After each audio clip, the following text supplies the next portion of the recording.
This video is for educational purposes only. All testing is done in a controlled home lab environment. Do not use these tools on any systems you do not own or have permission to test. In a previous video, I showed you how to install Cowrie Honeypot.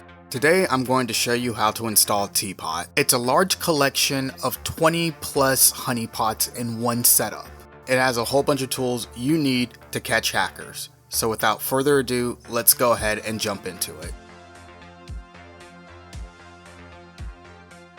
Before we get started, let's take a look at some documentation first. First, we're here on the official tpot GitHub.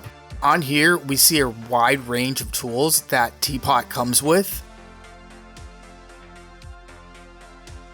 We also have a list of ports that we're going to be using, and we're going to be installing this on a Linux VM. And something that I found interesting was we can do a lightweight version on a Raspberry Pi as well. Here are the requirements. If you're going to be using this in a production environment, you'll need a decent amount of storage because of all the logs that tpot generates for you. For this, I use 135 gigabytes of storage and 16 gigs of RAM, and I didn't have any issues. As always, when in doubt, always go ahead and refer to the documentation.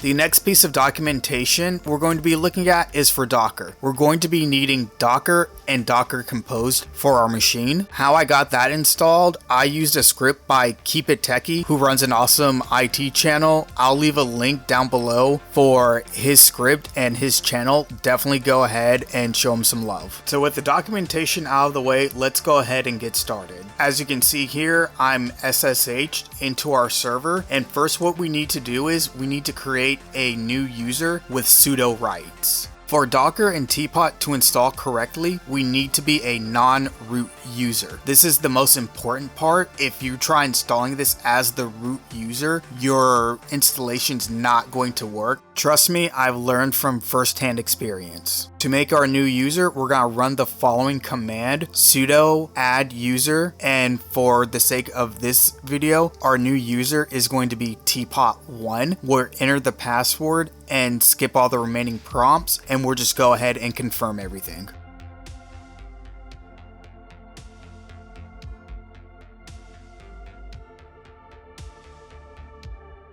Next, we'll grant him sudo rights with sudo user mod -ag sudo tpot #1. Now that we have our new user with our sudo rights, I'm going to go ahead and reboot and log back in as our new user. Let's go ahead and download our Docker script. We're gonna right click and copy the link. Then we're gonna do sudo wget and then our link that we copied.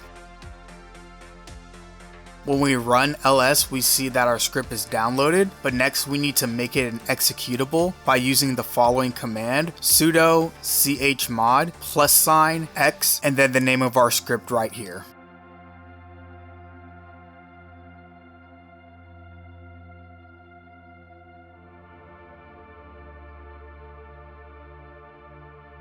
Next, let's go ahead and download tpot. We're here on the GitHub page. We're just gonna copy the link.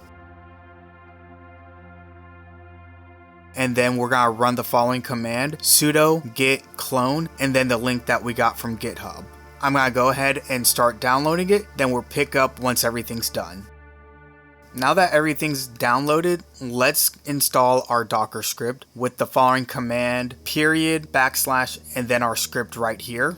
Once that finishes, we'll need to reboot the machine so that the group changes take effect. Now that our machine's restarted, let's go ahead and install tpot. Now we're going to cd into our tpot folder. We're gonna find install.sh, and then we're gonna run the command sudo.install.sh.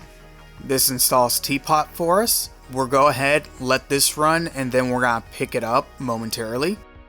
Here we choose what type of tpot installation we want for our machine. For this example, we're selecting Hive, which is the full install of everything that tpot has to offer. So we're just gonna type H for install. Then it's gonna ask you to create a username and password. So let's go ahead and do that now.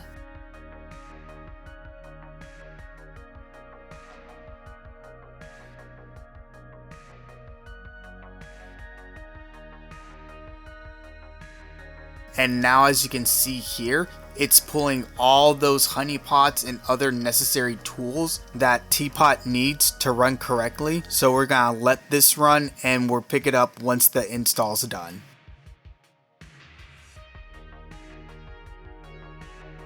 Once it's done, it will change our SSH port from 22 to 64295. I'll show you that we can still SSH into it after we reboot our system.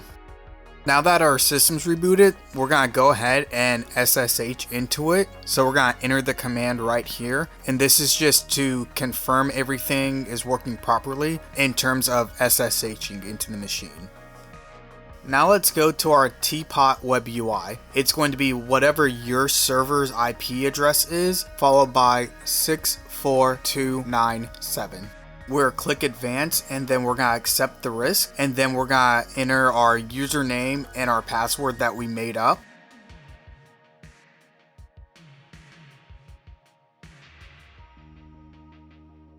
And we are now in our web UI. As you can see here, there's just a whole suite of tools. We have attack maps, dashboards, and so much more. But I really want to show you is Kibana, which is where we're gonna see all those alerts in real time. Back on our Kali machine, we're gonna go ahead and just send a nmap scan to our tpot server. That way we can generate some activity for it. So we're gonna let that run for a bit and wait for that data to pop up. So we're back on our tpot dashboard, and as you can see here, it looks like Honeypot has collected some data for us. We can filter it out by which honeypot collected what kind of data for us. I love stuff like this. I love seeing the dashboards and all the different types of data that it has categorized for you to take apart and look at individually. Professionals down below, do you guys use honeypots? Why not? Let us know in the comments. Like always, thanks for sticking with me, and I'll see you on the next one.